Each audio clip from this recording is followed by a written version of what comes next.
The Treaty of Paris, 1783.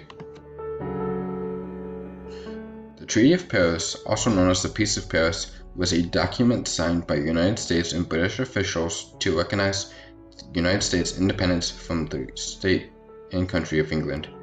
The treaty was signed to end the Revolutionary War, which had been raging for several years. The war was inevitable, for the colonists knew that war with England could no longer be avoided.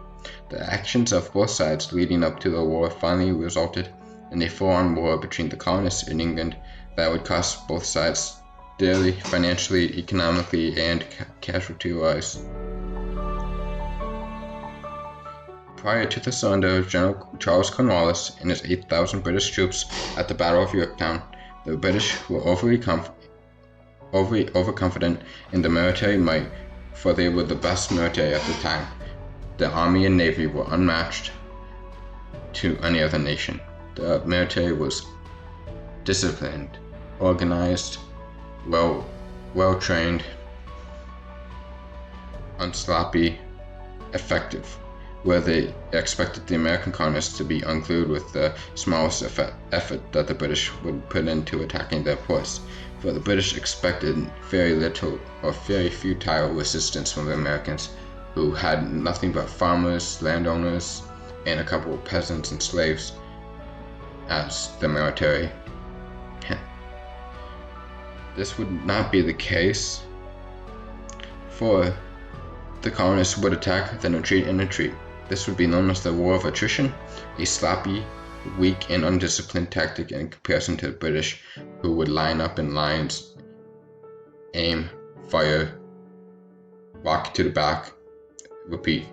This would not be enough to defeat the Americans. In fact, it did not end with the American defeat. It ended with an American victory, for the British were too overconfident in their ability. They thought they knew more than the Americans. Truth be told, they did not. While Britain was the strongest military at this time, America was led by strong individuals with wills stronger than the British. The men on the American side knew what they wanted, knew that they needed to be free, and knew that the only way to get this independence would to defeat the British once and for all. However, the War of Attrition, which should have been disastrous, worked, and it wore the British down financially, mentally, militarily-wise. They just could not keep going against a military that would pop in, shoot, and retreat. For the British were so used to standing in lines, shooting, they didn't expect the Americans to do anything else. But, truth be told, it was a defeat for the military of the British, for they were a military built for instant victory, not for continuous warfare. British General Cornwallis was no doubt confident his strategy would have been victorious against the poorly armed and trained colonists. In fact, he had plans to take over the British government after his victory against the military of the United States, which was virtually non-existent. But that's not the point. The point is that Cornwallis was also overconfident about his success. He knew, or he should have known, he would not be winning this war today, or at all, for he did not expect an unusual ally of the new country of America, the French, to aid in their victory against the British. For the French Navy would show up, destroy or sink British ships along the coast, and surrender would be forced upon General Cornwallis. However, Cornwallis was about honor, and had decided to surrender honorably, where he could have inflicted more casualties by shooting more men and forcing his own men into battle to lay down their lives for the motherland, but they did not. In the end, they surrendered honorably, and though this is something that should be proud of, Cornwallis was still sent back to England in disgrace.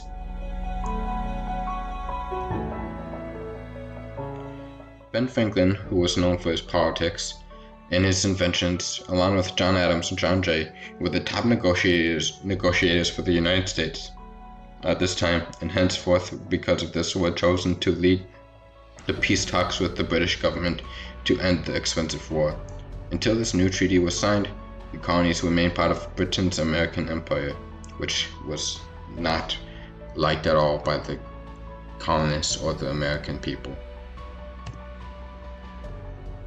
The treaty forced Britain into recognizing United States independence and gave Britain nothing but yielding most of the territories that they owned to the east of the coast of the colonies over to the United States, whereas we did not need this land. However, it would soon impact our country's growth.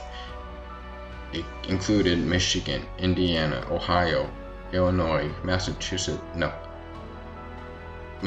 and Wisconsin.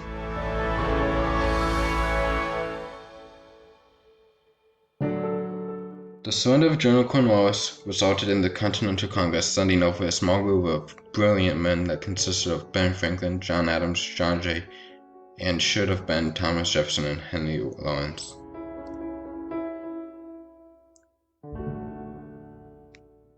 Jefferson, however, was unable to leave the United States for unknown reasons, while Henry Lawrence was captured by the British in 1780 and held captive in the Tower of London, where he stayed until the war concluded, and his return would be negotiated through this exchange of prisoners.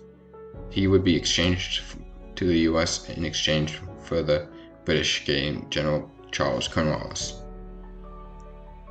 This left Ben Franklin, John Adams, and John Jay to negotiate peace talks with the British.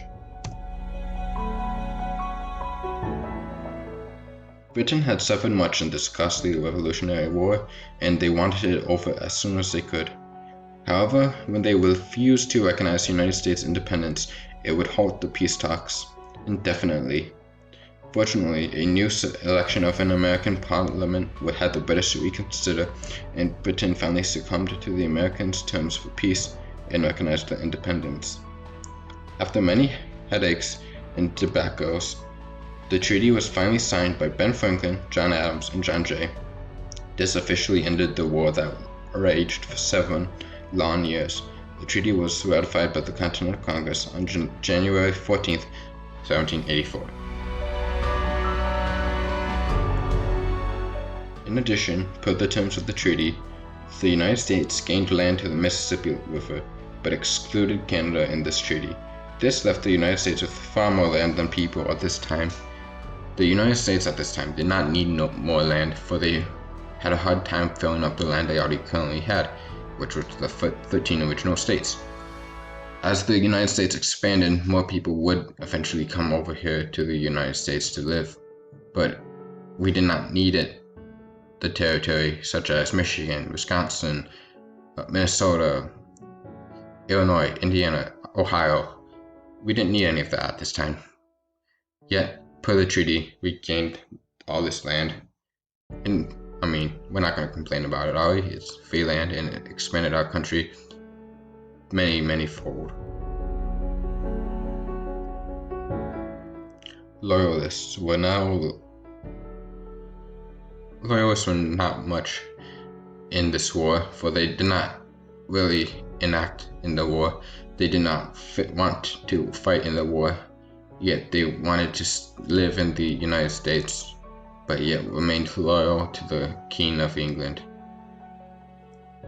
However, in addition to the terms of the treaty, the United States government agreed that any person or persons that had remained loyal to the crown would not suffer persecution, and therefore the loyalist property that had been seized by the local and state governments would be henceforth returned to them without question, without executing them, without any problems.